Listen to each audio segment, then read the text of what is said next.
গ্রীষ্মকালীন রক্ত সংকট মেটাতে উদ্যোগ নিল শহীদ সাজু ওয়েলফেয়ার সোসাইটি। বীরভূম জেলার 3টি সরকারি ব্লাড ব্যাংক সহ অন্যান্য জেলার ব্লাড ব্যাংকগুলি আসবে রক্ত সংগ্রহ করতে। আগামীকাল মেগা রক্তদান শিবির অনুষ্ঠিত হবে বীরভূমের নানুর ব্লকের পাপুড়ি গ্রামে। এই রক্তদান শিবিরকে ঘিরে মানুষের উন্মাদনা তুঙ্গে।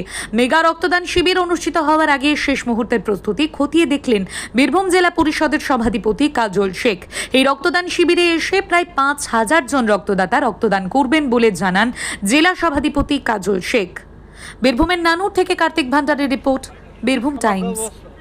ওইখানটা স্টেজ আর এইখানে ফর্ম ফিল আপ করে ভিতরে যাবে, ভিতরে পুরো ব্লাড ওখানে দেওয়া হবে।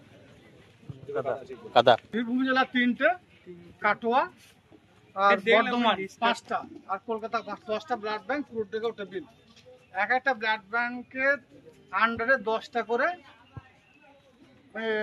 থাকবে, কি বলে, যারা ব্লাড কালেকশন করে টিম। হ্যাঁ, মানে যারা কালেকশন করবে, হ্যাঁ 10টা করে, তো 20 জন করে ব্লাড একসঙ্গে কালেকশন করবে। দেখুন, গ্রীষ্মের জন্যে বীরভূম তথা বাংলা জুড়ে রক্ত সংকট দেখা দিয়েছে। রক্ত এমন একটা জিনিস যেটা কোনো সায়েন্টিস্ট আবিষ্কার করতে পারেনি, কোনো যন্ত্রে আবিষ্কার হয় না। মানুষের দেহ থেকে মানুষকে বুঝিয়ে নিয়ে অন্য মানুষের জীবনদান করতে হয়। স্বভাবত এই রক্ত সংকট মোচনের জন্য প্রত্যেক বছর আমরা একটা মেগা ক্যাম্প করে থাকি শহীদ সাজু মেমোরিয়াল ওয়েলফেয়ার সোসাইটির পক্ষ থেকে। তারই আয়োজন আছে, আগামীকাল সেই মেগা রক্তদান শিবিরের আয়োজন হবে।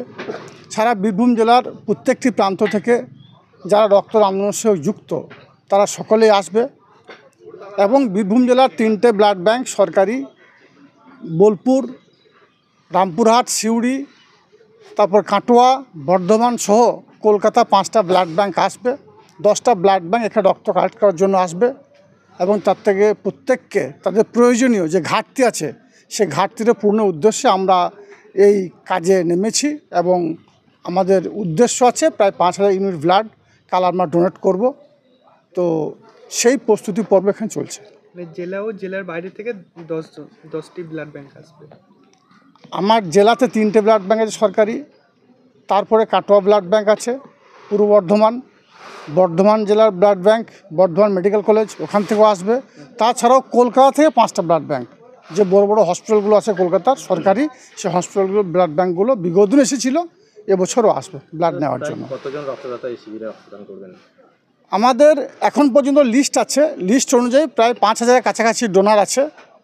এরপর 5,000 ডোনার থাকলে 5,000 ডোনার সম্পূর্ণ হবে সেটা কিন্তু নয়, দেখা যেতে পারে ওর মধ্যে কিছু ডোনার আছে যাদেরকে ব্লাড নেওয়ার উপযুক্ত নয়, সেগুলো ফেরত যাবে।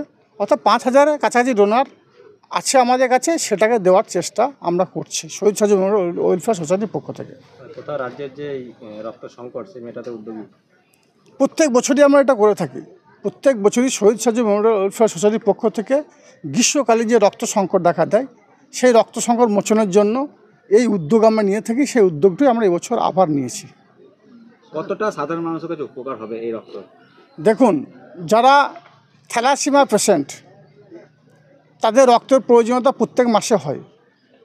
সেই থ্যালাসিমিয়া পেশেন্টদের রক্ত যে সংকট দেখা দিয়েছে, তাছাড়া মুমূর্ষু রোগী যাদের রক্ত প্রয়োজনীয়তা পড়ে, তাছাড়া যারা গর্ভবতী মায়ের আছে, বাচ্চা প্রসব করতে গিয়ে তাদের রক্ত প্রয়োজন হয়, এই রক্ত এই গ্রীষ্মকালীন সময়ে, তাছাড়া গ্রীষ্মের পূর্বে যে আমাদের রমজান মাস ছিল, সে রমজান মাস থাকার জন্য বাংলার বিভিন্ন প্রান্তে যে ওয়েলফেয়ার সোসাইটিগুলো আছে, সমাজসেবামূলক সংস্থাগুলো আছে, তারা বিভিন্ন সময়ে যে রক্তদানের যে কর্মসূচি নিয়ে থাকে সেটা তারা করতে পারেনি, তারা ব্যর্থ হয়েছে।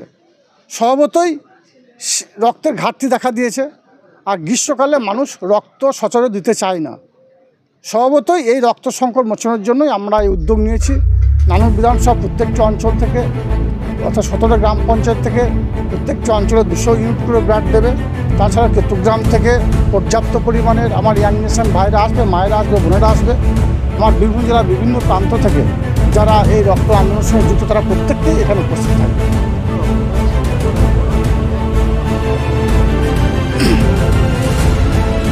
এটা কোনো সময়ের জন্য বাঞ্ছনীয় নয়, কাম্য নয়।